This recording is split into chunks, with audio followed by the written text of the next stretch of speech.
Okay, so what I have here is a 1984 Honda TRX 200. And it's in pretty good shape considering a year. My understanding is that 84 was the first year that Honda started making four-wheelers. So this is an original. This is a throwback right here. Background on why I'm selling it is that I bought this because we had a Recon, right? This is a 2001. We've had that for a number of years now. And my wife saw and said, hey, they've got another one for sale that we could maybe pick up.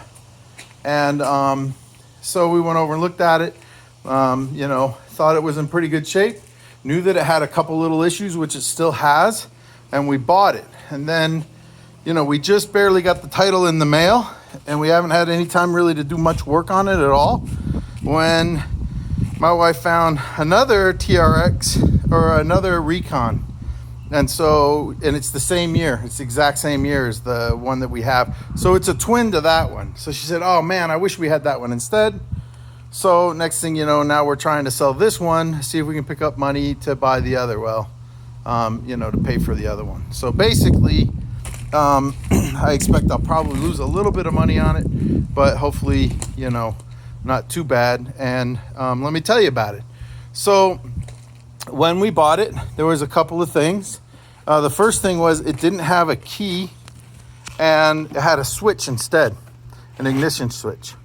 And anyway, so we paid the guy we bought it from. He had a brother-in-law, and he said, hey, I'll put a new key in for you. And I think it was $25 we gave him, something like that. So we gave him $25 and he put it in. But as you can see, when he put it in, it doesn't have the collar around here. So you kind of have to take and switch it and pull it, okay? Next thing that happens with this little guy is we bought a new battery for it because the battery was just it wasn't turning over very good.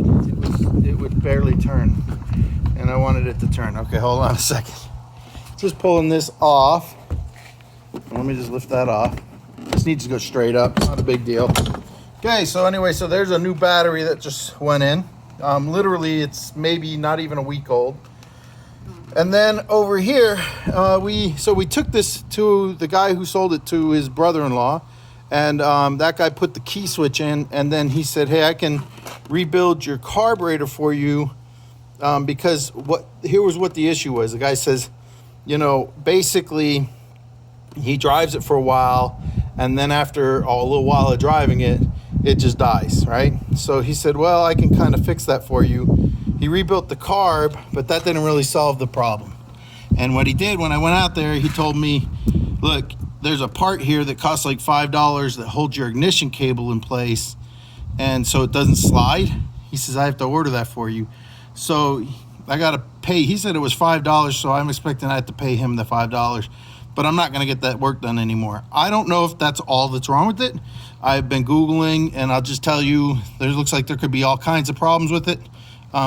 It could be something in the carburetor. I don't think so. But I do know that because this ignition cable is funny, that it is going to be a little bit, it is going to be, the idling and everything is a little wonky. So I know you're going to want to get that fixed anyway. Should be a cheap fix. And then that'll help with the idling a little bit, okay? And let's see, what else? Chokes up here, right? So the chokes, we'll get that pulled in a minute, and I'll turn it over and you can hear it. I think I got some gas in it. Double check. What else can I tell you about it? I don't know. I think I've got everything covered here that I can think of right now. That's all I really kind of know about it.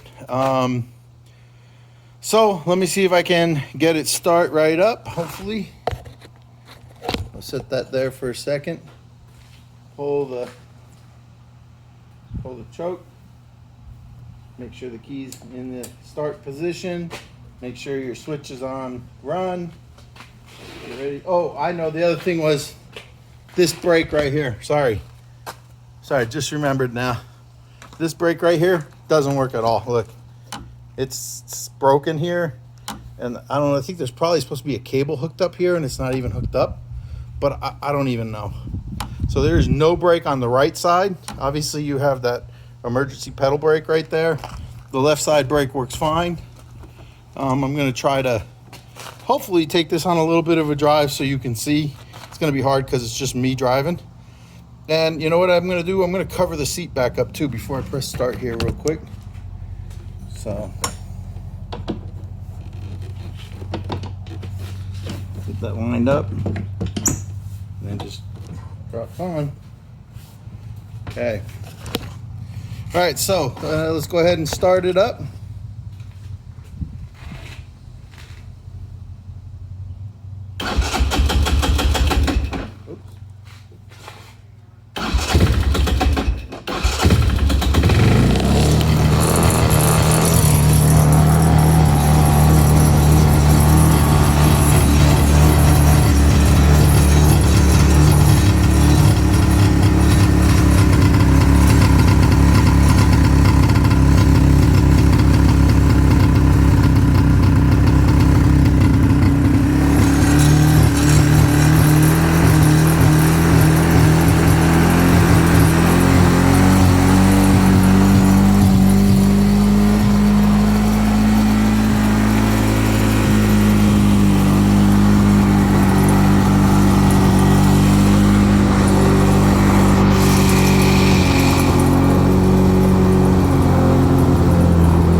Oh, okay. I'm gonna try that again. Hey, one of you guys help me out real quick?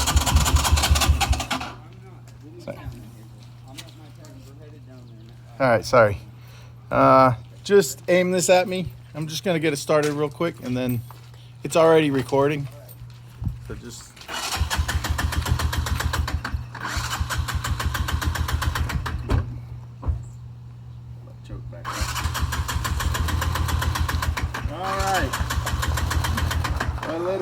I might have flooded it out because you heard it was racing really high. So now it's not starting. Okay, that's all right. Thank you very much. So anyway, that's the situation that you're in with this. It does shift into gear and move fine, forward and reverse, back into neutral and all that kind of stuff. But as you can see, whoever buys this is gonna need to do a little tinkering on the carb and the idle at the very least. I don't know whatever else. Obviously you might want to do your brakes there. But other than that, it's a pretty clean ride. Okay, that's the information that I have for you.